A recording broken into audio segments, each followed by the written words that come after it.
Good afternoon दोस्तों, आज की वीडियो मैं बना रहा हूँ स्टैंडर्ड पेनिट्रेशन टेस्ट पे। जो सॉइल की टेस्टिंग हम करते हैं, बिल्डिंग जहाँ पे कंस्ट्रक्शन करनी होती है उससे पहले हम सॉइल की टेस्टिंग करते हैं। एक टेस्ट उसमें आता है स्टैंडर्ड पेनिट्रेशन टेस्ट। तो मैं एक साइट पे आया हूँ जहाँ पे हमें एक हाई राइज बिल्डिंग कंस्ट्रक्शन करनी है। तो कंस्ट्रक्शन करने से पहले, डिज़ाइनिंग से पहले हम यहाँ पे आए हुए हैं आज टेस्ट करने के लिए स्टैंडर्ड पेनिट्रेशन टेस्ट। तो स्टैंडर्ड पेनिट्रेशन टेस्ट क्यों हम करते हैं? क्योंकि इससे हमें सॉइल की रेजिस्टेंस टू पेनिट्रेशन पता चल जाती है, बेयरिंग कैपेसिटी पता चल जाती है, कंसिस्टेंसी और रिलेटिव डेंसिटी, वो सब कुछ पता चल जाता है। तो इसमें स्टैंडर्ड पेनिट्रेशन टेस्ट में क्या करते हैं, हम पहले हम बोरिंग करते हैं सॉइल की। मतलब जहाँ पे हमने सैंपल इकट्ठा करना है वहाँ पे हम एक होल बोर कर देते हैं और डिफरेंट हाइट्स के बाद वहाँ पे सिंपलर घुसाते हैं और सिंपलर की मदद से हम वहाँ पे एक सैंपल कलेक्ट करते हैं। जो यहाँ पे ये हमारी ये चीज़ जो है इसको सैंपलर कहते हैं। इसमें हम सैंपल इकट्ठा कर लेते हैं और ये जो है ये ए रॉड है, ये सैंपलर के साथ कनेक्ट की जाती है और इनके थ्रू फिर सैंपल इकट्ठा किया जाता है। वो मैं आगे आपको दिखाऊँगा। ये चीज़ जो है इसको कहते हैं हैमर। ये जो है ये 63.5 किलोग्राम का होता है स्टैंडर्ड, और इसको ऊपर से हम 75 सेंटीमीटर की हाइट से गिराते हैं और उसको गिराते गिराते हम नंबर ऑफ़ ब्लोज जो है वो कैलकुलेट करते हैं। जो नंबर ऑफ़ ब्लोज कैलकुलेट हम करते हैं उनकी वजह से हमें क्या पता चलता है, ऑब्जर्व्ड वैल्यू पता चल जाती है उस सॉइल की उतनी हाइट पे। मतलब अगर आप 2 मीटर पे कर रहे हो तो हमें उस जगह की स्ट्रेंथ पता चल जाएगी।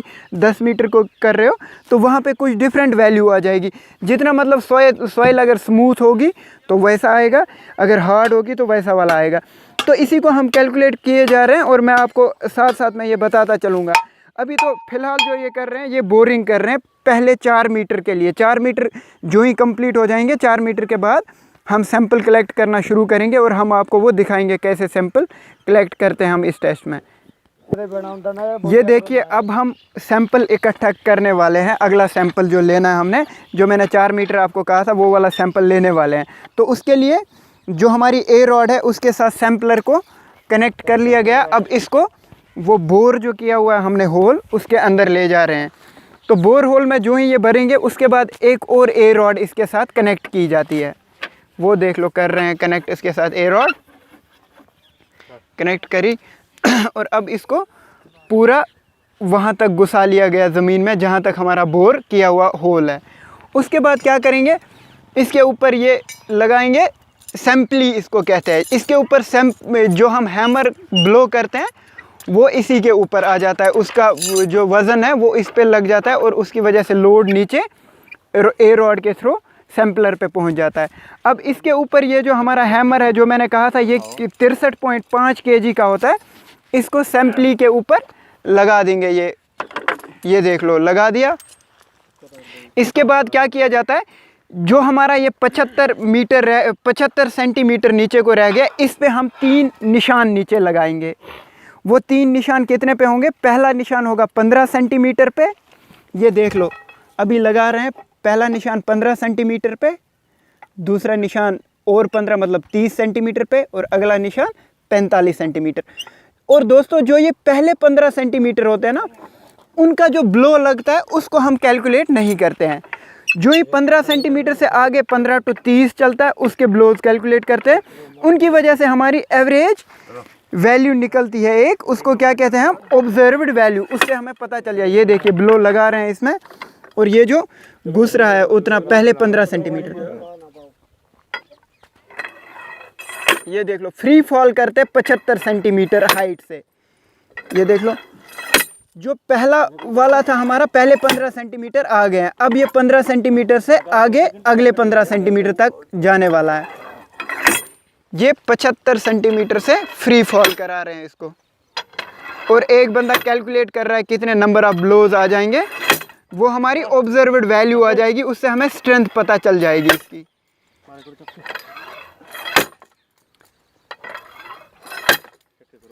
ऐसे ही मतलब 75 सेंटीमीटर से फ्री फॉल से गिराते हैं इसको। अभी बचा हुआ है, लास्ट वाला हमारा बचा हुआ है अभी थोड़ा।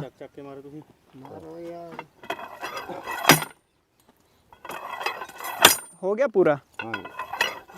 ये लो जी, हमारा जो हमारे 45 सेंटीमीटर थे वो पूरा इसमें घुस गया। इसका मतलब क्या हुआ, जो ये हमारा हैमर जो था, जो हमने सैंपलर अंदर डाला था, वो पूरा का पूरा मिट्टी के अंदर घुस गया और उसके अंदर सैंपल आ गया। ये अभी क्लैंपी के मदद से हम सैंपल को, सैंपलर जो हमारा अंदर गया हुआ है उसको निकाल रहे हैं क्लैंपी की मदद से। 2 बंदे अभी ये लोड यहाँ से लगा रहे हैं इस पर और ये ऊपर आ जाएगा और इससे हमारा जो सैंपलर है वो बाहर आ जाएगा। फिर उसमें से हम अपना जो सॉइल का सैंपल है वो निकाल लेंगे। ये देखिए, आप देख रहे हैं।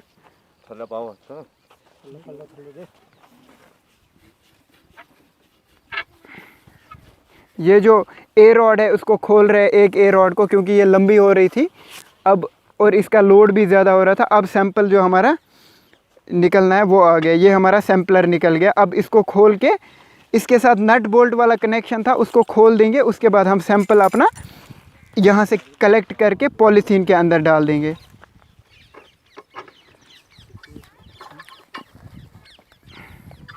ये अभी सैंपलर को खोल रहे हैं। अब सैंपलर हमारा जो है वो खुल गया है। अब इसमें से हम जो सॉइल का सैंपल है उसको कलेक्ट करेंगे एक पॉलीथीन में। जैसे हमने पहला सैंपल ये कलेक्ट किया हुआ है, ये था पहले 2 मीटर का। अब जो अगला है 4 मीटर वाला है ये सैंपल, जो हम अगले पॉलीथीन में, एक और पॉलीथीन में इकट्ठा कर लेंगे। ये इसका स्क्रू खोल रहे हैं। अभी ये सॉइल का एक सैंपल आ गया। ये दूसरे वाले पॉलीथीन जो हमारे पास होगा उसमें डाल रहे हैं। इसकी मदद से, जो ये सॉइल टेस्टिंग है, इसकी मदद से हमको बियरिंग कैपेसिटी सॉइल की पता चल जाती है कि कितनी बियरिंग कैपेसिटी है इसकी और कितनी हाई राइज बिल्डिंग, कितना लोड बियरिंग वाली बिल्डिंग हम इसमें, इस एरिया में बना सकते हैं। और अगर अर्थक्वेक कभी आया तो उस टाइम इसकी रेजिस्टेंस क्या रहेगी, इसका बिहेवियर क्या रहेगा हमारी बिल्डिंग का, जो इस सॉइल में है। ये देखिए, ये सैंपल निकाल रहे हैं इससे।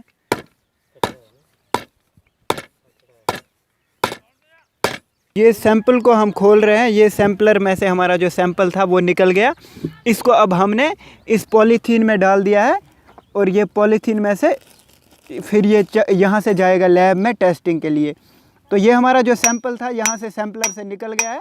इसके बाद इसको हम टेस्ट के लिए लैब में ले जाते हैं और इसके बाद कंटिन्यूस बोरिंग होती रहेगी। ये 4 मीटर हो गए, अब और 2 मीटर के बाद अगला सैंपल ले लेंगे। ऐसे ही कर करके हमारे 12 मीटर तक ये तकरीबन 6 सैंपल बन जाएंगे, 2-2 मीटर के बाद वाले। उनको फिर लैब में टेस्ट किया जाएगा हर एक। और जो ये पॉलीथीन है इसमें हम ये डाल देते हैं कि ये कितने मीटर के बाद वाला सैंपल है, वो दूसरा कितने मीटर के बाद वाला। उससे उनको पता चल जाता है कि कितने मीटर पे कितनी कैपेसिटी है और अगले पे कितनी कैपेसिटी है। उसके बाद इसका एक चार्ट बन जाता है जो मैं आपको दिखा रहा हूँ। ये हमारा चार्ट है। पहले 1.5 मीटर की डेप्थ तक पहले 15 सेंटीमीटर में 2 ब्लो लगे हैं, 30 सेंटीमीटर में 3, 45 सेंटीमीटर में 4 और एन वैल्यू कितनी आ गई है इसकी 7। क्यों 4 और 3 होते हैं 7। जो पहली वाली वैल्यू होती है पहले 15 सेंटीमीटर, मैंने पहले ही बताया था आपको कि वो उसको हम मानते नहीं हैं। जो आगे वाले 2 हैं उनको ही कैलकुलेट करते हैं और इससे एन वैल्यू हमें मिल जाती है, जिससे हमें कैपेसिटी निकालने के लिए मदद हो जाती है।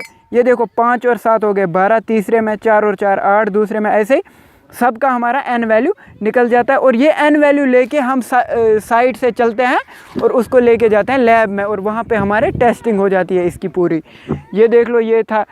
तो दोस्तों ये आज की वीडियो थी हमारी।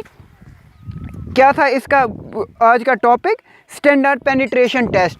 तो ये साइड जो है हमारी, यहाँ पे हम डिफरेंट पॉइंट्स पे निकाल रहे हैं। ये तो एक पॉइंट है, और भी हमने 5-6 जगह पे अपने पॉइंट्स नोट करे हैं, उन पे हमने डिफरेंट सैंपल्स ले लिया है। ये जो सैंपल हम एक जगह से ले रहे हैं तो इसके 15 से 20 मीटर के आसपास वाले एरिया का इससे हमें सॉइल का कैपेसिटी पता चल जाता है। और अगले से आगे हमें एक और सैंपल लेना पड़ता है, जिससे हमें कलेक्टिवली पूरी सॉइल की कैपेसिटी पता चल जाती है।